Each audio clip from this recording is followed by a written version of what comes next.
Vamos fazer uma leitura do livro de Atos dos Apóstolos. Estaremos começando do capítulo 2, a partir do verso 14. Me acompanhe, por favor.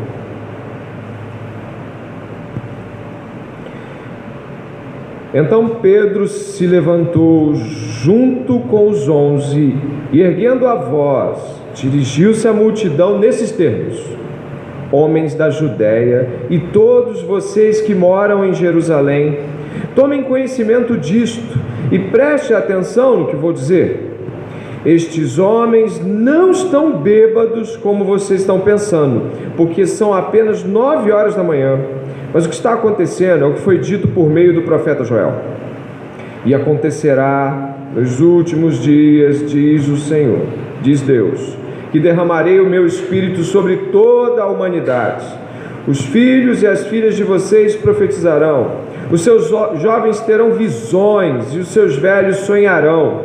Até sobre os meus servos e sobre as minhas servas derramarei o meu espírito naqueles dias, e profetizarão. Mostrarei prodígios em cima no céu e sinais embaixo na terra, sangue, fogo e nuvens de fumaça. O sol se transformará em trevas e a lua em sangue, antes que venha o grande e glorioso dia do Senhor. E acontecerá que todo aquele que invocar o nome do Senhor será salvo. Israelitas, escutem o que eu vou dizer. Jesus, o Nazareno, homem aprovado por Deus diante de vocês, com milagres, prodígios, sinais, os quais o próprio Deus realizou entre vocês por meio dele, como vocês mesmos sabem. A este, conforme o plano determinado e a presciência de Deus, vocês mataram, crucificando-o por meio de homens maus. Porém, Deus o ressuscitou, livrando-o da agonia da morte, porque não era possível que fosse retido por ela. Porque Davi fala a respeito dele, dizendo: eu sempre via o Senhor diante de mim, porque Ele está à minha direita, para que eu não seja abalado. Por isso o meu coração se alegra e a minha língua exulta. Além disto, também a minha própria carne repousará em esperança, porque não deixarás a minha alma na morte, nem permitirás que o teu santo veja a corrupção. Fizeste-me conhecer os caminhos da vida, e me encherás de alegria na tua presença. Irmãos, permitam-me falar-lhes claramente a respeito do patriarca Davi. Ele morreu e foi sepultado, e o seu túmulo permanece entre nós até hoje. Sendo, pois, profeta, e sabendo que Deus lhe havia jurado que um dos seus descendentes se assentaria no seu trono, prevendo isso, referiu-se à ressurreição de Cristo, que nem foi deixado na morte, nem o seu corpo experimentou corrupção. Deus ressuscitou esse Jesus, e disto todos nós somos testemunhas. Exaltado, pois, à direita de Deus, tendo recebido do Pai a promessa do Espírito Santo, derramou isso que vocês estão vendo e ouvindo. Porque Davi não subiu aos céus, mas ele mesmo afirma: disse o Senhor ao meu Senhor: sente-se à minha direita, até que eu ponha os seus inimigos por estrado dos seus pés. Portanto, toda a casa de Israel esteja absolutamente certa de que este Jesus que vocês crucificaram, Deus o fez Senhor e Cristo. Quando ouviram isso, ficaram muito comovidos e perguntaram a Pedro e os demais apóstolos: que faremos, irmãos?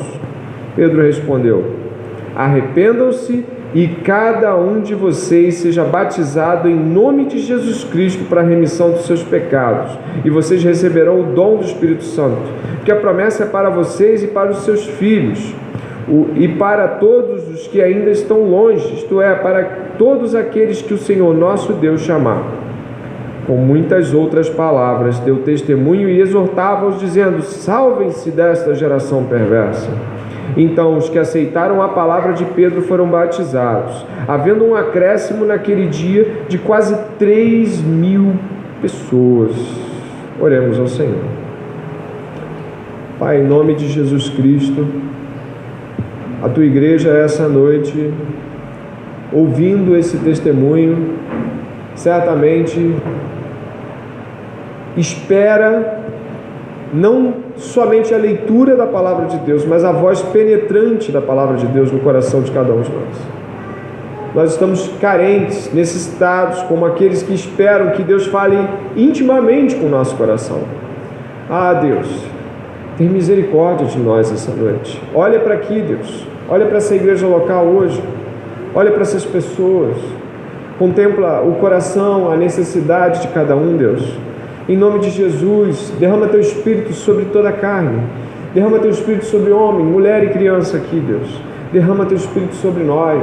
Nós precisamos do Espírito Santo essa noite. Ah, Deus, vivifica-nos. Em nome de Jesus. Amém.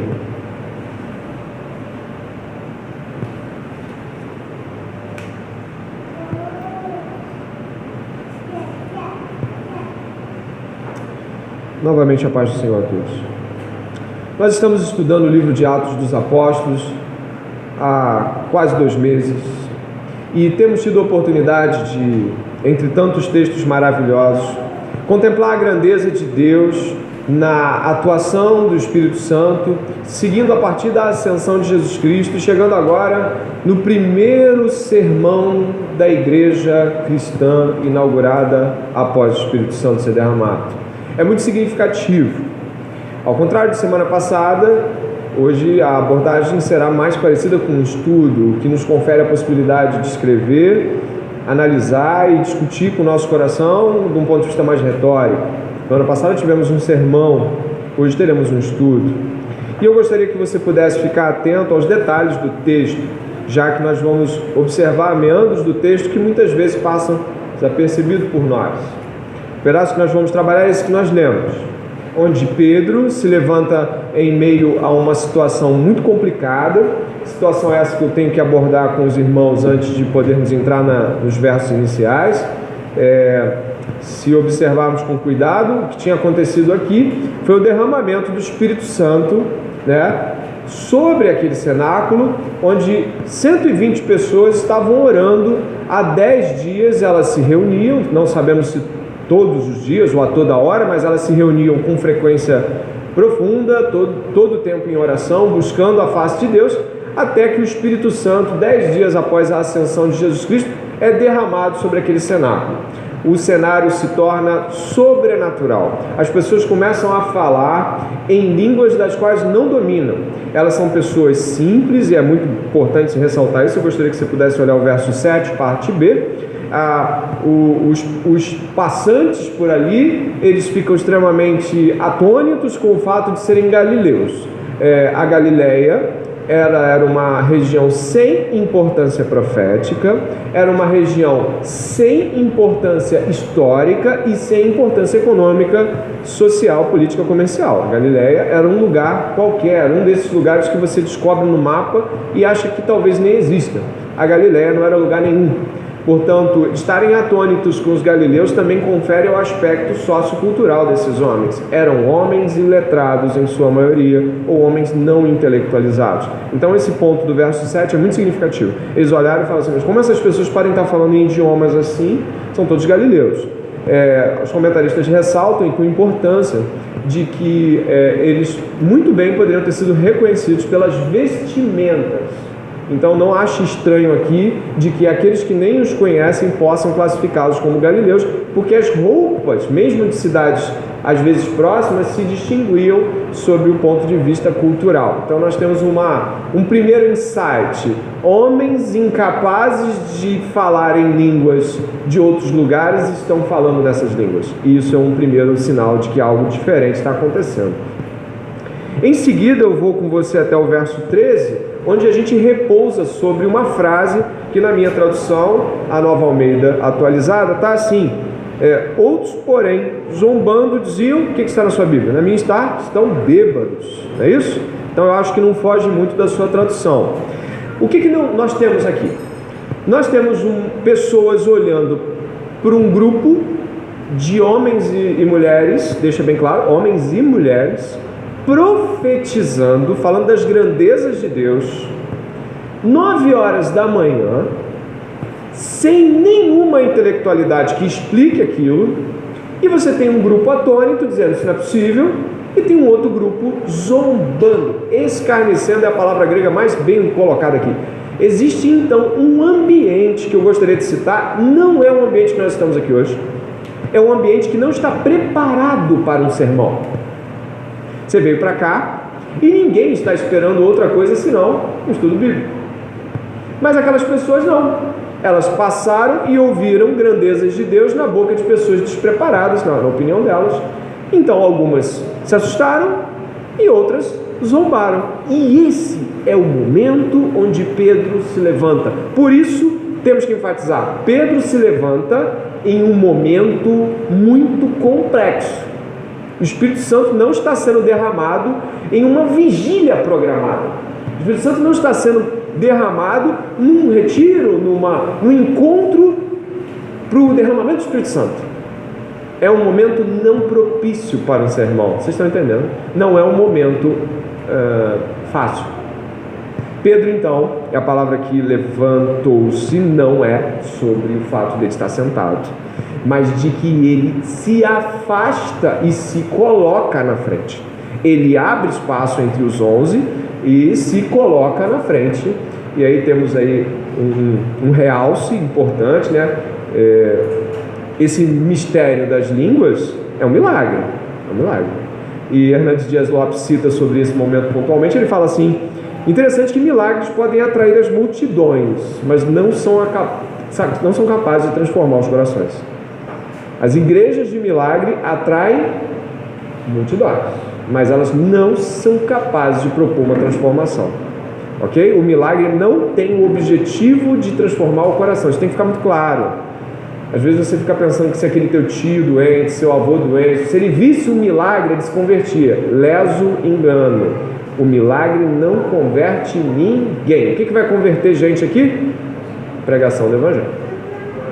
Então, o milagre não tem o objetivo da conversão. Tanto é que eu acho que todo mundo que já leu esse texto em Mateus é muito claro.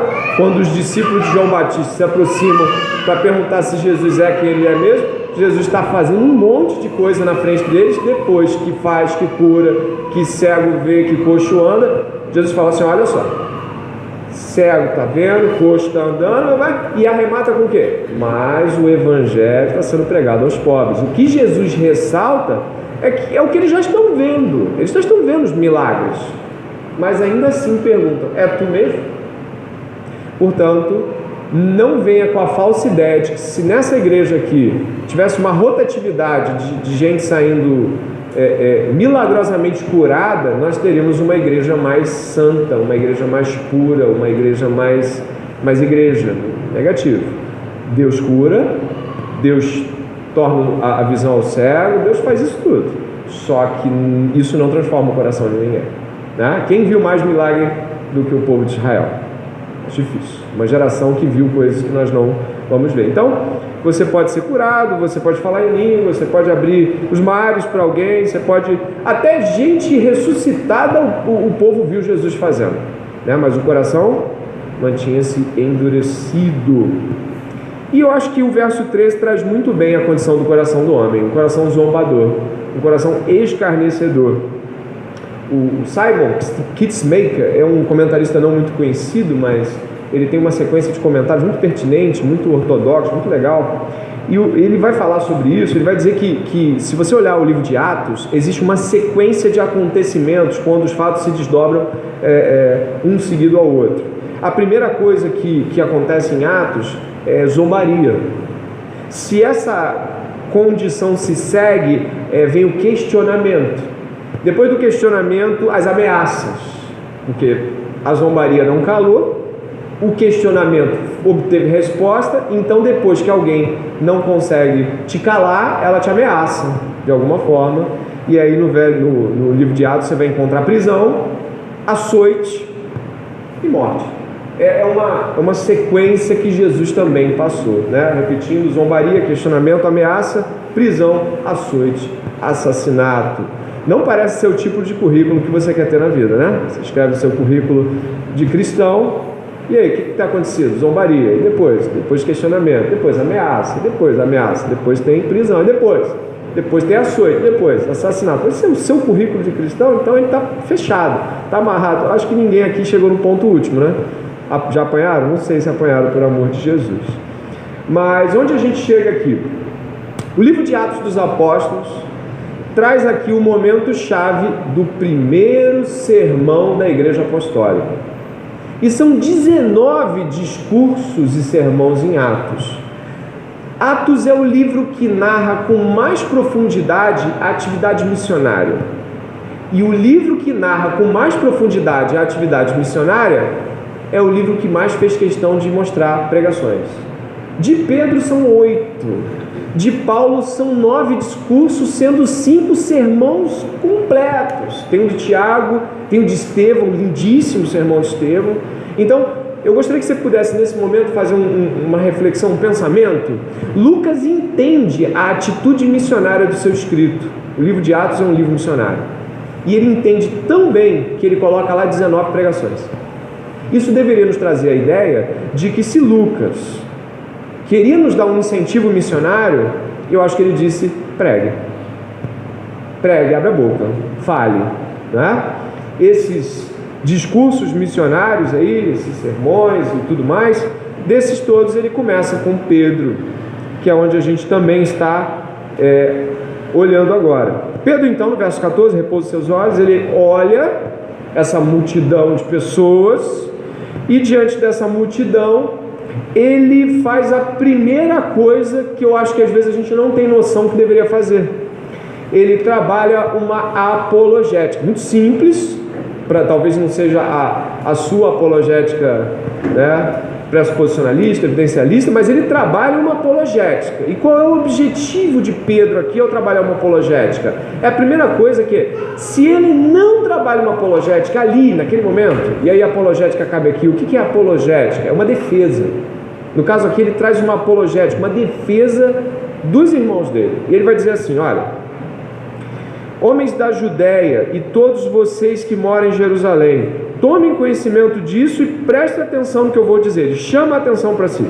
Estes homens não estão bêbados como vocês estão pensando, porque são apenas 9 horas da manhã, né? Mas o que está acontecendo é o que foi dito por meio do profeta Joel. Qual é a apologética de Pedro aqui? A apologética de Pedro é primeiro dizer o seguinte: eles não podem estar bêbados, por um motivo muito simples.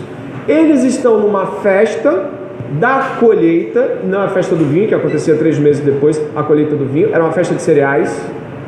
Então não dá para eles estarem bêbados, é o que ele está tentando dizer aqui, ó, não dá para esse cara estar bêbado, cedo demais. E o que ele conduz ainda mais: eles não podem estar bêbados. A Bíblia nos traz um relato de 120 pessoas. Agora eu quero que você calcule que numa festa sagrada, 120 pessoas bêbadas às 9 horas da manhã, isso não é possível. Então Pedro vai dizer o seguinte: eu gostaria que você descartasse essa ideia. Claro, ele certamente usou um discurso mais veemente do que eu gostaria que você descartasse essa ideia, mas ele está dizendo: olha, não é possível, essa fala vocês podem eliminar. Depois que ele tira a zombaria, e ele faz uma apologética aqui contrária à zombaria, ele não fica assim: não zombem, olha, Deus vai te pegar, não mexe no ungido. Não é isso. Ele realmente fala sobre, ele ouviu, ele falou assim: não, ninguém bêbado não. E vocês sabem que não dá para estar bêbado essa hora, e 120 pessoas não dá para estar bêbado, e é uma festa sagrada. Vocês sabem muito bem que esse pessoal não estaria falando das grandezas de Deus bêbado aqui. Então ele descarta. E logo depois que ele descarta, ele vai apontar de que aquela situação é uma situação profética. Então Pedro, nesse momento aqui, ele não começa por Jesus propriamente, mas ele vai conduzir o discurso de Joel, o profeta Joel, e esse discurso do profeta Joel é um discurso muito interessante. Então eu te aconselho a ler o livro do profeta Joel, porque nesse momento do discurso de Joel, Pedro mostra uma condição de final dos tempos, uma condição que a gente vai desdobrar aqui para poder entender. Então Pedro, primeiro, é apologético, e segundo, ele desvia o discurso dos homens para a Escritura. Olha que interessante. Talvez você poderia pensar assim: nós somos aqueles que andaram com Jesus. Não. O primeiro discurso dele é desviar o foco daqueles homens para as Escrituras. Ele tira o olhar e fala assim, não é sobre eles, o que está acontecendo é para fora deles.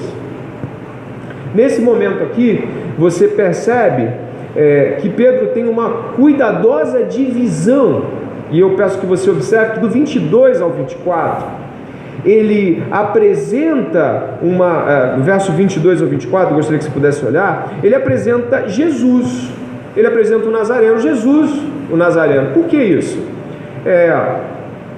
Nesse momento aqui, ele retira as pessoas do olhar de Joel, aponta para Jesus. Do 24 ao 32, ele vai falar da ressurreição como um cumprimento profético. Do 33 ao 36, ele vai falar da vinda do Espírito Santo e da exaltação e da ascensão. E por que eu estou citando isso antes de entrar nos termos? Muito simples. A pregação de Pedro é completa. Um discurso apologético afastando as problematizações daquele ambiente.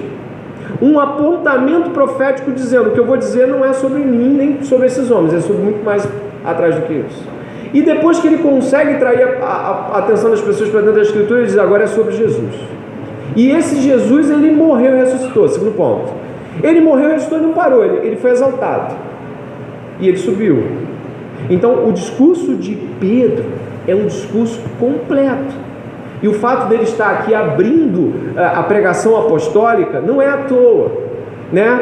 Essa exegese de Pedro, ela acabou sendo a exegese de todos os discursos de Pedro. Se você olhar também a exegese de Estevão, que discorre sobre o Velho Testamento até chegar em Jesus, que vocês mataram. Se você observar, também é a exegese de Paulo em Atos 17. Paulo primeiro tira as pedras do caminho, com uma apologética sobre deuses gregos e poetas gregos. Em seguida, aponta para o Nazareno, aponta para a ressurreição do Nazareno, e no final diz: está todo mundo culpado.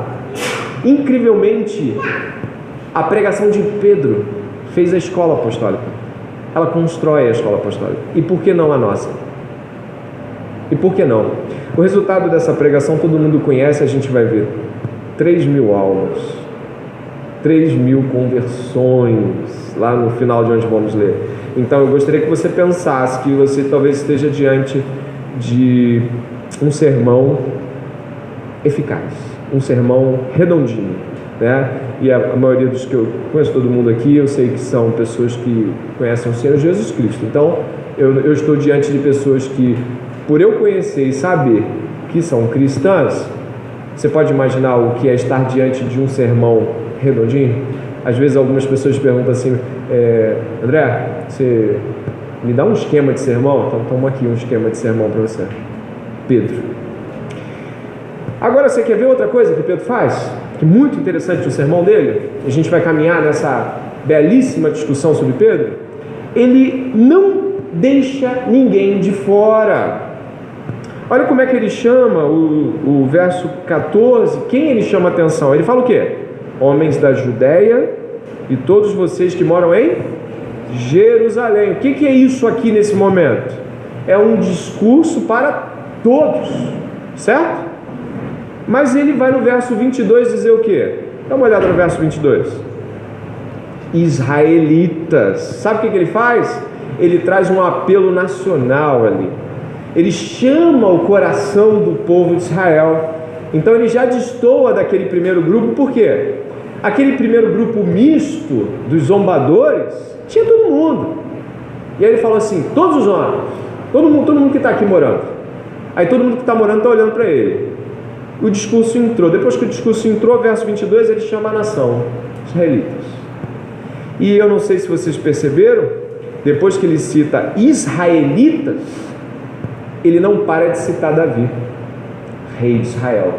Muito sábia a colocação de Pedro. Depois que ele cita israelitas, ele coloca 2 salmos, Salmo 16 e Salmo 110, porque ele percebe que o discurso dele tem que alcançar um fim. Ele não está jogando para qualquer um. Incrivelmente, depois que ele explica Jesus, não é isso que ele faz? Ele vai fazer isso do 22 ao 28. Ele explica Jesus. Depois que ele explica Jesus, o verso 29, ele tem um outro nome para dizer para essas pessoas. Ele vai falar irmãos. Então, ele coloca os grupos alinhados com o que ele vai falar. Ó, vocês todos, eles não estão bêbados. Israelitas, Davi. E depois que tudo já está apaziguado, ou pelo menos o auditório já está ganho, irmãos. O discurso de Pedro não deixa ninguém de fora, porque de fato o que ele está buscando ali é alcançar todas as pessoas. Mas aí você vai falar assim, mas por que ele está querendo alcançar todas as pessoas? Por quê? Simples. Porque a primeira citação dele levou todo o sermão. Joel. Joel está aqui, e a gente vai caminhar para Joel. Pedir que você possa olhar, não para o livro de Joel, me perdoe, a gente vai permanecer nessa página, mas nós vamos olhar para o que de Joel foi citado do verso 17 ao verso 21. O que Pedro usa agora, que está aqui diante de você, se você quiser anotar, a gente vai depois discutir um pouco mais sobre Joel, mas nesse momento aqui, ele vai dizer o seguinte no verso 17: acontecerá nos últimos dias, diz Deus, derramarei o meu espírito sobre toda a humanidade. Os filhos e as filhas de vocês o que é? Profetizarão, seus jovens terão visões e os seus velhos sonharão. Até sobre os meus servos e minhas servas derramarei o meu espírito naqueles dias e profetizarão. Preste bem atenção, o discurso de Joel é universal, no sentido de que alcança a todos. Pedro pegou um discurso que não estava aqui, obviamente, falando que todo mundo vai ser salvo, mas de que todo tipo de pessoa vai falar de Deus quando o Espírito foi derramado. E aí ele abole distinções tais como homens e mulheres, jovens e velhos, classes sociais, ele cita servos. Então, perceba que coisa interessante, quando ele se coloca para falar também com o seu discurso, ele também usa uma percepção do próprio Joel.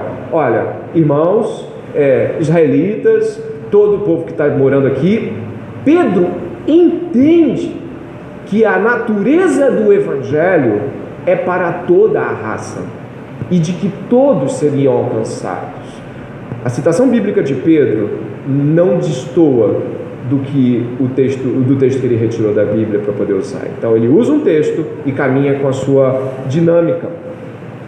O verso 18, se você puder dar uma olhada: até sobre os meus servos e sobre as minhas servas derramarei o meu espírito naqueles dias e profetizarão. Lutero vai falar sobre esse versículo, né? O reformador Martinho Lutero, ele vai falar que esse versículo é sobre o fato de que o conhecimento de Deus através de Cristo pelo Espírito Santo, ele queimará o coração de todas as pessoas através do Evangelho. Lutero, assim como Calvino e os demais reformadores, não viam aqui qualquer tipo de consistência sobre se homem é pastor, mulher é pastor. Não é sobre isso. O texto aqui é sobre o fato de que sobre homens e mulheres de todo mundo, de toda a classe social, de todo tipo de pessoa, o Evangelho seria derramado, o Espírito Santo seria derramado e as pessoas teriam a boca para falar desse Espírito Santo, desse Evangelho. Isso deveria nos trazer alguns insights, alguns pensamentos. O fato, por exemplo, de que nossas igrejas não podem ser divididas entre sermões para as crianças, sermões para os velhos, sermões para as mulheres, sermões para os mais novos, sermões para os visitantes, sermões para os não visitantes. Embora a abordagem de Pedro alcance todos, a mensagem é uma. Por isso, mudar a dinâmica da abordagem nunca pode ser mudar a mensagem. A mensagem se mantém, a mensagem do Evangelho não é flexível. E é aí onde a gente está agora. Então, depois que Pedro entra no discurso de Joel e ele vai afirmar de que sobre toda a raça humana o Espírito Santo seria derramado sem distinção, ele vai dizer no verso 19 até o verso 21 assim: mostrarei prodígios em cima no céu e sinais embaixo na terra, sangue, fogo e nuvens de fumaça. O sol se transformará em trevas e a lua em sangue, antes que venha o grande e glorioso dia do Senhor. E acontecerá que todo aquele que invocar o nome do Senhor será salvo. Glória a Deus por isso. O que acontece aqui, e é bom ressaltar o verso 17 também, nos últimos dias. Alguns comentaristas vão dizer que os últimos dias começam na ascensão e outros vão apontar que começa com o derramamento do Espírito Santo. Mas nenhum deles vai dizer que é antes disso. Ou seja, onde chegamos aqui? Os últimos dias, aí eu vou usar a terminologia mais aproximada aqui que eu pude encontrar em termos de equilíbrio entre os teólogos, nos últimos dias do Pentecostes para cá, muita coisa vai acontecer, e vai acontecer até o grande dia do Senhor. Joel também faz essa distinção. Ele não vai dizer que o derramamento do Espírito Santo é o grande dia do Senhor. É muito importante ressaltar, não é o grande dia do Senhor. O derramamento do Espírito Santo é um marco para a história da igreja, é um marco. Alguns comentaristas vão dizer o seguinte: é como John Stott vai falar que é algo tão marcante, que só pode ser comparado à criação, à cruz de ressurreição, e o Pentecostes é algo tão marcante que seria uma das três datas mais marcantes da ação de Deus na humanidade. E eu não discordo, não. Então, nós, nesse momento aqui, estamos vivendo o quê? Os últimos dias. Esperando o grande dia do Senhor. E o que Joel nos coloca para esses últimos dias? Observe, ele vai falar de sinais embaixo da terra.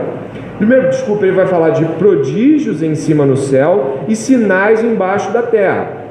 Sangue, fogo e nuvens de fumaça, embora as metáforas sejam muitas e as interpretações possíveis sejam, assim, enormes. Não dá para fugir de algumas que apontam para algumas coisas mais claras. Mostrarei prodígios em cima no céu e sinais embaixo da terra. Talvez Pedro poderia estar citando aqui Joel e fazendo uma interpretação sobre esses sinais, por exemplo, como o céu fechado na morte de Jesus, aquele céu escuro, entenebrecido e doído quando Jesus estava sendo crucificado. E os sinais embaixo da terra, as próprias línguas que vocês estão vendo, é como se estivessem dizendo: olha aí, embaixo da terra, vocês viram o céu escuro, agora estão vendo as línguas. E vai dizer: sol se transformará em trevas, lua em sangue, antes que venha o grande e glorioso dia do Senhor. A possibilidade de que esteja falando literalmente de que a natureza se revolte contra a raça humana e a destrua e a engula. Há uma possibilidade, sim. A possibilidade de serem distúrbios de toda a ordem, distúrbios sociais, distúrbios políticos, guerras, sangue de guerra, fumaça de guerra, também. Não dá para centralizar aqui, eu não consegui uma possibilidade de dizer assim: olha, mas uma coisa é certa, o profeta está assinalando algo aqui de descontrole, descompasso, desequilíbrio. É como se o profeta e o próprio Pedro estivessem ressaltando: olha, entre o Pentecostes e o grande dia do Senhor, vocês vão ver uma terra desequilibrada, uma terra descompassada, uma terra em ebulição, uma terra intranquila. Você está entendendo? Uma terra que não está num estado pacífico. Até o grande dia do Senhor, nós vamos ver muitas loucuras, nós vamos ver muita destruição. E por que ele está ressaltando isso entre o derramamento do Espírito Santo e o grande dia do Senhor? Muito simples, porque ele quer dizer o seguinte: esses sinais de uma terra em caos deveriam lhe chamar a atenção de que algo está errado. Frase recorrente nas mídias sociais atribuída ao pastor Paul Washer, que ficou ressaltada ainda mais com a morte do Boechat, e que eu mesmo tenho replicado em mídias sociais. O pastor batista Paul David Washer diz assim: cada óbito, cada cortejo fúnebre, cada túmulo clama ao homem a deixar os cuidados fúteis desse mundo e meditar sobre a eternidade e preparar-se para encontrar com Deus. O mundo do jeito que está é um palco aberto para que eu e você, diante das Escrituras, podemos olhar assim: estamos nos preparando para o grande dia do Senhor. Ou estamos em cuidados fúteis, como diria nos tempos de Noé: comiam, bebiam, casavam-se e davam-se em casamento, até que veio o dilúvio, que era o juízo, que é um juízo para aquele tempo. Nós estamos ante ao dia do Senhor, próximo a Ele. Nesse momento, Pedro coloca a discussão do ponto de vista de homens, olhem para o mundo. É isso que ele está dizendo ali para aqueles homens. Vocês estão vendo o mundo, vocês estão vendo como as coisas estão. Agora olhem os sinais que vocês estão vendo. Não se parece com o que Joel disse? Olha o mundo que você está vendo, não parece com o que Joel disse? Pois é, estamos diante do que Joel falou que aconteceria. Brilhante, o Espírito Santo guiando aquele homem, colocando ele ali numa discussão onde naquele momento ele ganha o público, e que eu não pareço estar aqui dizendo algo como uma técnica de comunicação, mas ele ganha o público porque ele faz com que o público ali possa ver que aquilo não é para aquele tempo. O discurso dali é contemporâneo, e eu diria, não é hoje? Não é esse o teu mundo? Não é o mundo do caos? Não é o mundo que te faz ter medo de vir até aqui à noite? Não é o mundo de guerras? Ainda é o mundo. Ainda é o mundo. Pedro, então, após a apologética inicial, ele faz uma denúncia profética. É como se ele dissesse, este é o tempo. Este é o tempo. Mas existe algo brilhante aqui. Maravilhoso no verso 21. Venha comigo até o verso 21. Você pode ler junto comigo esse verso? Vamos lá. E acontecerá que todo aquele que invocar o nome do Senhor será salvo. Algo maravilhoso aqui. Pedro está ressaltando esse verso que também está em Joel, que está dizendo o seguinte: a vinda do Espírito Santo tem um objetivo salvífico. Deus quer salvar pessoas e está derramando o seu Espírito para salvar pessoas. Ele não está derramando o seu Espírito para que você tenha dons, onde você vai aparecer ou a igreja vai achar que você pode alguma coisa mais do que você podia antes. Deus está derramando o seu Espírito para que pessoas sejam salvas. Isso é maravilhoso. Ele traz uma tragédia, né? Pedro traz ali, olha, está tudo bagunçado, está tudo horrível, mas aquele que clamar, que invocar o nome do Senhor será salvo. Isso é maravilhoso, maravilhoso. Nesse momento, a invocação do nome do Senhor é a invocação contra o quê? Bom, de repente você vai ter uma visão humanista do texto, né? Você vai falar assim, ó, essa invocação aqui é porque o mundo está caótico, e aí a gente tem que invocar o nome do Senhor para ser salvo.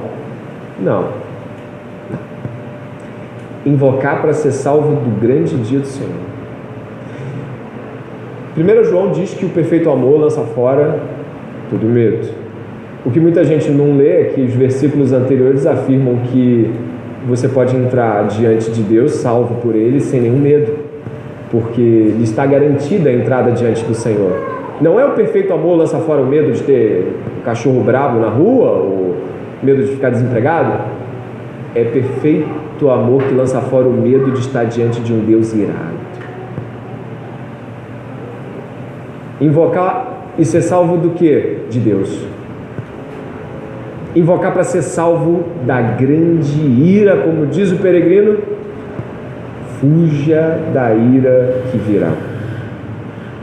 Nós estamos nos últimos dias e está vindo na direção da raça humana uma ira incontável da parte de um Deus que está completamente comprometido com a sua santidade e que não vai encontrar aqui nenhum tipo de homem ou mulher justo, a não ser aquele justificado pelo seu Filho.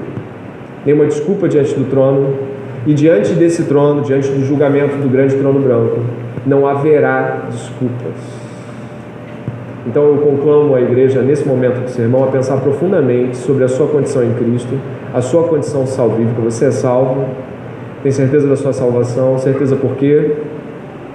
Se não tem, saiba que existe uma ira vindo na direção da raça humana. Não dá para ficar parado olhando e achar que não, eu estou parado olhando, está tudo bem. Não. Se você é salvo, você está doido para pregar para outras pessoas serem salvos. Se você não é salvo, você está dizendo, não, isso aí vai acontecer, né? Tem que acontecer, tem que acabar, não é isso? Então pessoas não salvas não se comovem com a ira porque elas não pensam que outras ainda estão debaixo da ira. Caminhando um pouquinho mais, nós vamos ter nesse momento maravilhoso, onde Pedro já consegue construir o seu sermão em uma contemporaneidade brilhante, o verso 22 se estabelece agora apresentando Jesus, porque ele falou o quê? Quem invocar o nome do Senhor será salvo. Só que tem uma questão aqui: o Senhor aqui é Adonai, não é Jesus. E aí ele vem com Jesus. A história entra Jesus na história. Por quê? Nós invocamos o nome de Jesus para ser salvo por Adonai, para ser salvo por Javé, salvo por Deus. Todos que forem salvos serão salvos por Deus em Jesus, né? A função de Jesus nesse plano da salvação. E aí nesse momento, verso 22, israelitas, venha comigo, escutem o que eu vou dizer: Jesus, o Nazareno, homem aprovado por Deus diante de vocês com milagres, prodígios e sinais, os quais o próprio Deus realizou entre vocês por meio dele, como vocês mesmos sabem. E a este, conforme o plano determinado e a presciência de Deus, vocês mataram, crucificando por meio de homens maus. Porém Deus o ressuscitou, livrando-o da agonia da morte, porque não era possível que fosse retido por ela. Nesse momento, Pedro discorre a condição de que aqueles homens estiveram diante da salvação e foram responsáveis pelo assassinato do Messias de Deus. Muito importante ressaltar de que o texto diz que ele foi traído. Ou seja, quando você lê aqui e você vê comigo o verso 23, a este, conforme o plano determinado para a essência de Deus, vocês mataram, crucificando por meio de homens maus. Sabemos que Judas traiu Jesus, é fato. Sabemos que os romanos crucificaram, os soldados pregaram, que Pilatos lavou as mãos, de que os fariseus clamaram, crucificam. Então nós entendemos que homens maus o mataram. Todo mundo entende isso. A palavra maus aqui é iníquo, que em hebraico dá uma conotação de negador da lei, alguém que conhece a lei, mas se desfaz dela, faz de conta que ela nem está aí. Então nesse momento aqui é importante ressaltar a responsabilidade humana na morte de Jesus. Se por um lado Judas, por exemplo, como já discutimos em outros sermões, se por um lado Judas de fato é predito como o filho da perdição, Judas teve 100% de culpa de ser Judas. Esse equilíbrio entre o que Deus sabe e planeja e entre o que nós queremos fazer, não é possível que eu faça com você, porque eu só consigo muito mal fazer escolhas por mim mesmo. Mas Deus consegue, além de traçar seu plano poderoso para salvar o homem, Ele ainda coloca a condição da responsabilidade humana e pode dizer com certeza: vocês mataram meu filho. E ainda assim você pode ler Isaías dizendo: ao pai agradou moê-lo, fazendo enfermar. Deus oferta seu filho, e isso não é um suicídio. Jesus não vai e diga: me matem. Não, é plano de Deus, responsabilidade humana, e desse equilíbrio eu só posso glorificar a Deus e contemplar a grandeza de um Deus que consegue ser justo mesmo em meio a escolhas como as nossas, né? Então nesse momento é importante ressaltar que a presciência e o plano determinado de Deus não contrastam com a responsabilidade humana, na verdade até realçam. O fato de Deus ofertar seu filho e isso ter sido predito pelos profetas, e ainda assim eu vou e mato. Imagine, eu chego e digo o seguinte: eu vou lhe fazer o bem um dia. O bem vai ser assim: eu vou entrar na sua casa, eu vou te dar um banquete, eu vou te tratar muito bem, e você sabe que eu vou vir um dia, eu vou na sua casa, e o dia que eu vou na sua casa, não digo qual, mas eu vou na sua casa, você sabendo que eu iria lhe fazer o bem, ainda assim você reage com agressividade, me mata. Exatamente, Jesus foi predito pelos profetas, e quando ele veio, ainda que predito de que ele viria, ele foi morto. Então a raça humana é culpada, não é inocente. Importante citar, eu gostaria que você pudesse ver a palavra agonia da morte, verso 24, em algumas bíblias eu acho que tem grilhão. Onde tem grilhão aí, né? Do irmão tem? RA tem, né? Grilhão, alguém tem grilhões da morte aí, né? é interessante observar que nem grilhões e nem agonia. Em grego está bem diferente. Jesus estava preso, e é muito importante que você preste atenção agora, Jesus estava preso como em dores de parto. A palavra não soaria clara para a nossa verificação, mas para o homem daquela época a questão é muito clara. Jesus estava preso na terra como quem estava despertando ao novo nascimento. Jesus, em sua ressurreição, prefigura o nosso novo nascimento. Isso é maravilhoso. Então aqui existe uma protodoutrina da regeneração e do novo nascimento. Jesus está dando o norte para aquilo que nós vamos entender como novo nascimento. A regeneração, a doutrina de nascimento da morte para a vida. Em seguida, irmãos, depois dele levantar Jesus como aquele que venceu a morte, ele vai trazer uma trajetória de versículos aqui que eu quero que você possa observar. O verso 25, falando de Davi: eu sempre vi o Senhor diante de mim, porque Ele está à minha direita, para que eu não seja abalado. Por isso, o meu coração se alegra e a minha língua exulta. Além disso, também a minha própria carne repousará em esperança, porque não deixarás a minha alma na morte, nem permitirás que o teu santo veja corrupção. Fizeste-me conhecer os caminhos da vida, e me encherás de alegria na tua presença. Esse Salmo 16, aponta para que parece que o Davi não vai morrer.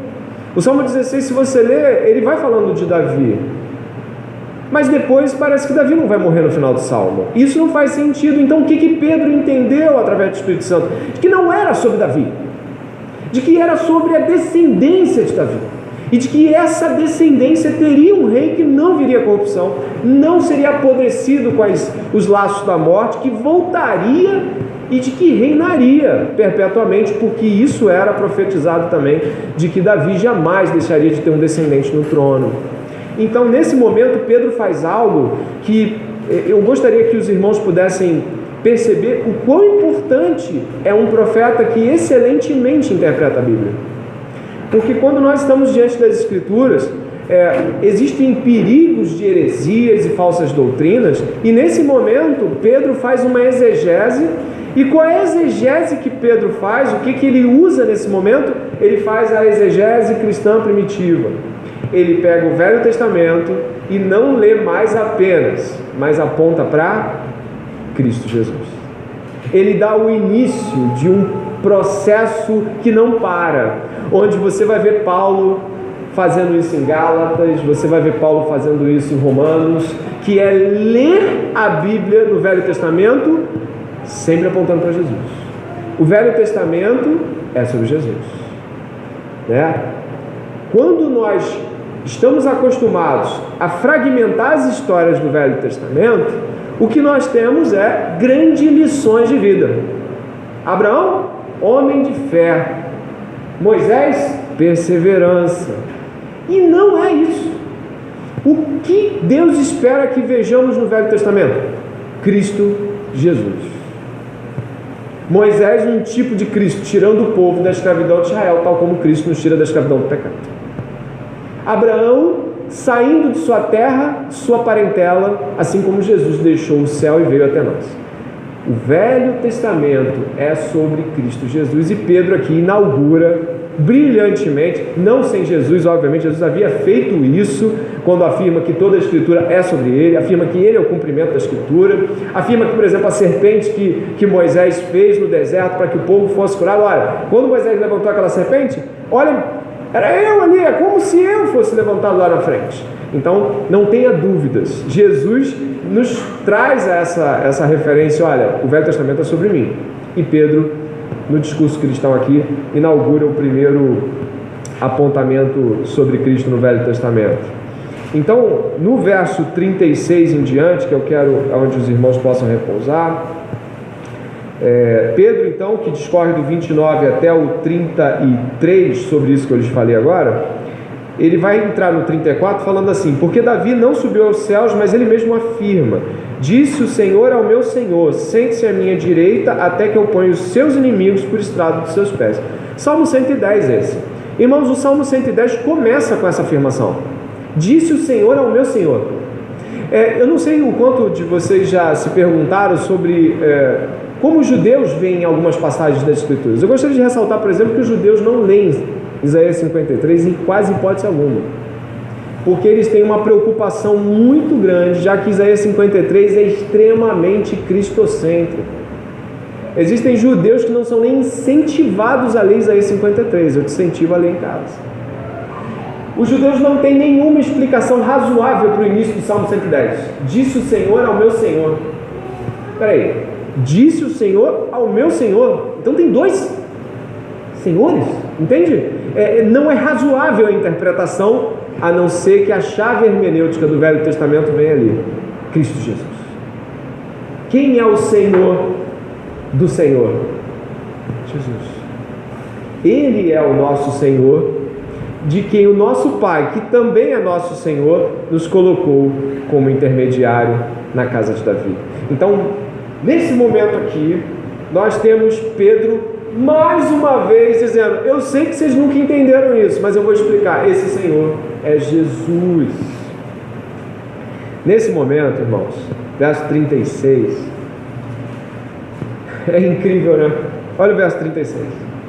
Porque toda a casa de Israel esteja absolutamente certa de que este Jesus, o quê? Que vocês crucificaram, Deus o fez Senhor e Cristo. Eu nunca conheci um cristão piedoso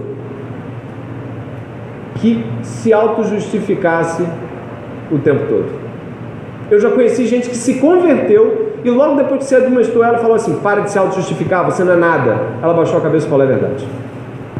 Mas eu não consigo, na minha trajetória como cristão, e nem na Bíblia, ver pessoas que, ao acusadas de seus pecados, se convertem e dizem: mas eu não sou tão mal assim. É a segunda vez que Pedro menciona: vocês mataram ele. Toda a anunciação do Evangelho é também uma anunciação de culpa. No tribunal de Jesus só há mentirosos de um lado e um Deus santo de outro. No tribunal de Jesus só há pessoas mais sentadas como réus diante de um Deus bom e justo. Aqui hoje existem pessoas e nenhuma delas presta. Oh, que é isso, pastor? Nenhuma. Mas eu posso assentir com a cabeça e dizer: eu não presto, e ainda assim agir como se eu prestasse. Como eu faço isso?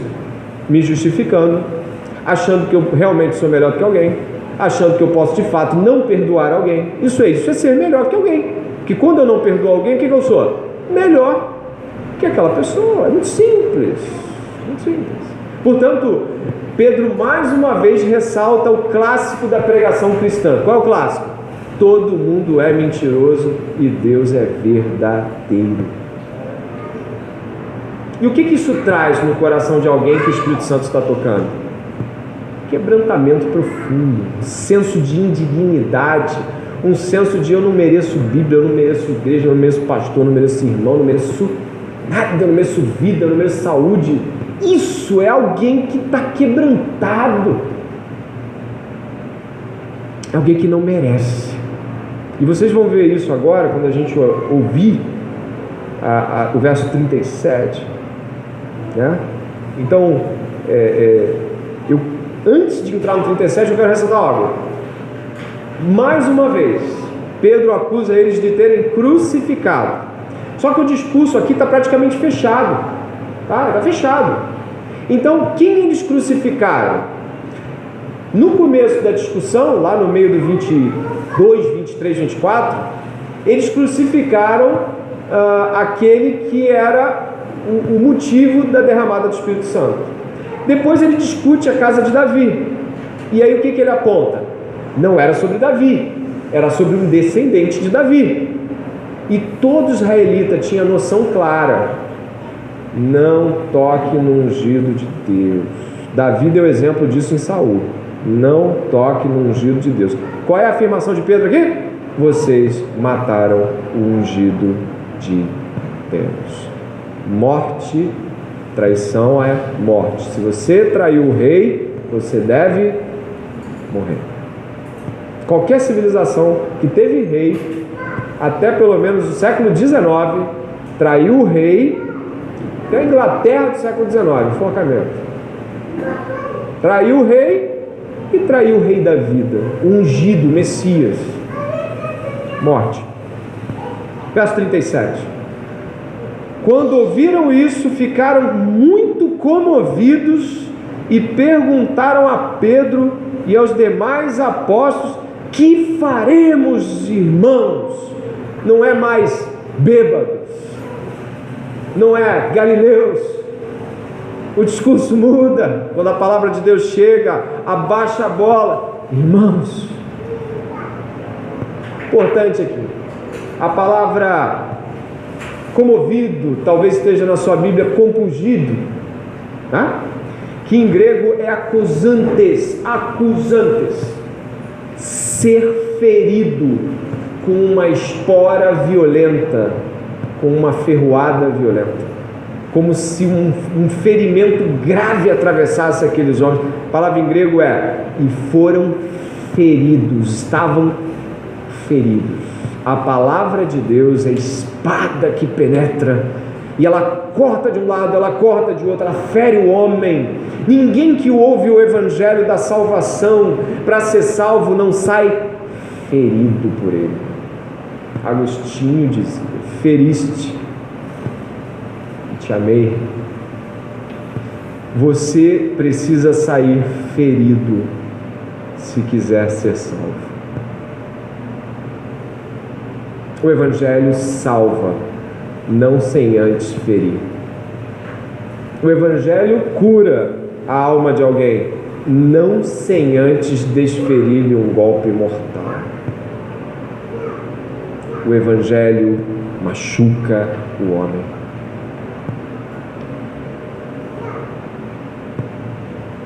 Que faremos, irmãos? Pedro respondeu: arrependam-se e cada um de vocês seja batizado em quem? No nome de Jesus Cristo, para a remissão de seus pecados, e vocês receberão o dom do Espírito Santo. Porque a promessa é para vocês e para os seus filhos, e para todos os que ainda estão longe, isto é, para todos aqueles que o Senhor nosso Deus chamar. Com muitas outras palavras deu testemunho e exortava-os, dizendo: salvem-se desta geração perversa. Então os que aceitaram a palavra de Pedro foram batizados, havendo um acréscimo naquele dia de quase 3.000 pessoas. O batismo de João, ele era um batismo excêntrico. Mas como assim? Não era comum o batismo, e tampouco o batismo de judeus. Por que isso? Quem era batizado? Quando um gentil se convertia ao judaísmo, ele precisava passar por um ritual de humilhação. Qual era o ritual de humilhação de um judeu, de um gentil, quando se convertia? Era ser batizado. Sabe o que Pedro está propondo aqui? Você entendeu já. Ele está propondo, depois do ferimento, brutal humilhação pública. Aquelas pessoas teriam que ser, aos olhos de outras, consideradas não conversas, ou seja, não convertidas. Aquelas pessoas estavam naquele momento ali, quando vocês... Imaginem, ele estava falando por pessoas que estavam numa festa judaica. Tinha muito judeu ali, ele está falando de israelitas. Ele está falando: irmãos, sabe o que ele está dizendo? Vocês são da nossa nação. E ele está dizendo o seguinte: olha, vocês vão se arrepender e serão batizados. E isso é publicamente. O batismo não é um sinal de que está tudo dando certo, de que eu estou a 1000 maravilhas. O batismo é um sinal de humilhação. O batismo é um sinal de quebrantamento. O batismo é um sinal de destruição. O batismo é quando você chama alguém para o seu batismo, você está chamando aquela pessoa para ver um ritual de humilhação pública. Existe alegria, mas existe também aquela vergonha que você e eu precisamos passar pelo nome de Jesus. Eu já vi gente descendo no tobogã para batizar. Já vi gente pulando na piscina, o pessoal jogando água. Talvez uma pregação antes do batismo tenha que ser sobre vergonha, humilhação, ferimentos mortais. E sabe, o evangelho é um evangelho de exigências. Sabe o que é isso? O Evangelho, quando ele se propõe a ser pregado, ele nunca é pregado tipo, venha e seja feliz como você está. Ou o Evangelho da Gretchen, é isso? Venha como você está e Deus fará a obra. É mais ou menos uma loucura assim. Vou dizer, o Evangelho é exigente. Nesse momento, essas pessoas deveriam se arrepender. De quê? De terem matado Jesus e o crucificado. E deveriam se arrepender disso profundamente. E além de se arrepender, deveriam demonstrar o seu arrependimento com um batismo público, que era, como eu disse para vocês, um sinal de humilhação para um judeu. Ser batizado como um gentil para se tornar um prosélito? Isso é um absurdo. O Evangelho contém exigências. Ninguém que é batizado no Evangelho é alguém que vive como vivia antes. Não dá, não é possível e é mentira. Para terminar, nós estamos aí no verso 40, com muitas outras palavras, deu testemunho e exortava-os, dizendo, salva-se dessa geração perversa. Então os que aceitaram a palavra de Pedro foram batizados, havendo um acréscimo naquele dia de quase 3.000. Acréscimo ao quê? Acréscimo a eles. Logo, preste atenção, eu me arrependo ouvindo a pregação, e eu me arrependo, e isso tem um sinal externo e é humilhante. E depois desse sinal externo de humilhação, eu venho para a comunidade do Messias, da comunidade de Jesus. Não existe isso de eu me batizo e sigo, eu me batizo e vou pelo meu caminho. Não, eu me arrependo, eu sou batizado e eu me entrego à família de Deus. É a ordem. Eles se tornaram parte de um corpo. Tanto é que a fala desses homens no verso 37 é irmãos. No começo da nossa conversa era bêbados, galileus, e agora é irmãos, porque quando a gente muda, quando a gente se converte, a boca se converte, a língua se converte, a fala se converte, a expressão física se converte, as roupas se convertem, a música se converte, os desejos se convertem, o que você quer se converte, tudo se converte. Não tem um negócio só que converte, converte tudo, e converte mesmo, na glória de Deus. Termino dizendo o seguinte: precisamos voltar a pregação apostólica. Foi um banho de pregação de Pedro. Ele realmente, usado pelo Espírito Santo, nos deu um modelo. Precisamos voltar para uma pregação que foca em Jesus. É Jesus no Velho Testamento, é Jesus na contemporaneidade, é Jesus o tempo todo. Precisamos pregar toda a Bíblia como escritura cristã. Tem um livro com esse nome até. Profetas, Salmos, Gênesis, Reis. Tem Jesus lá. John Stott, ele diz o seguinte sobre isso: não basta proclamar Jesus, pois muitos tipos de Jesus estão sendo proclamados hoje. Ele diz ainda: nosso Jesus é histórico. Ele realmente viveu, morreu, ressuscitou e ascendeu no palco da vida. Jesus existiu como pessoa e existe mesmo. Ponto. 2. Nosso Jesus é teológico. Como assim? Existe um significado por detrás de cada cena da vida de Jesus, e é um significado altamente profundo. Expiação, justificação, regeneração, o palco da crucificação. Não são coisas que eu aprendi e eu resolvi que está tudo terminado. Não, o nosso Jesus é teológico. Significa que quem ama Jesus ama estudá-lo, contemplá-lo e aprender mais dele. E por último, John Stott diz: o nosso Jesus é contemporâneo. Ele continua salvando pessoas hoje, como fez ontem. Ele continua falando para as pessoas que o mundo está um caos, mas que invocar o nome do Senhor será salvo. Te convido a pregar o sermão apostólico. Te convido a olhar como Pedro para o seu tempo e ler o seu tempo para as pessoas. Muitas acham que a vida é isso aí mesmo, mas não é. E eu te convido a, durante esse feriado, você, de fato, se entregar à palavra de Deus. Você ouvir sermões, vai no YouTube, não gasta tempo consigo não, gasta tempo com Cristo. Vá diante do trono da graça e fala: Senhor, eu quero pregar, eu quero falar como os apóstolos, me dá intrepidez, me faz levantar diante de uma geração perversa que está me chamando de bêbado, maluco e tudo mais, para pregar o Evangelho.